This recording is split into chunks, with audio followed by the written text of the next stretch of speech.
புவியியலில் important points பார்க்கலாம். ஆறுகளை பற்றி பார்க்கலாம். இமயமலையில் தோன்றும் ஆறுகள் சிந்து, கங்கை, பிரம்மபுத்திரா. நம்ம சிந்து நதியை பற்றி பார்க்கலாம். இந்த சிந்து நதி எங்கே உற்பத்தி ஆகுதுன்னா மானசரோவர் ஏரிக்கு அருகில் 5150 மீட்டர் உயரத்தில் தான் உற்பத்தி ஆகிறது. இந்த மானசரோவர் ஏரி எங்கே இருக்குன்னா திபெத்தில் கைலாஸ் மலைத்தொடரில் தான் இருக்குது.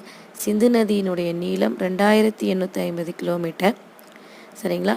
நம்ம இந்தியாவில் 709 கிலோமீட்டர் நீளம் தான் பாய்கிறது. உலகில் உள்ள நீளமான நதிகளில் ஒன்று பார்த்திங்கன்னா சிந்து நதி தான்.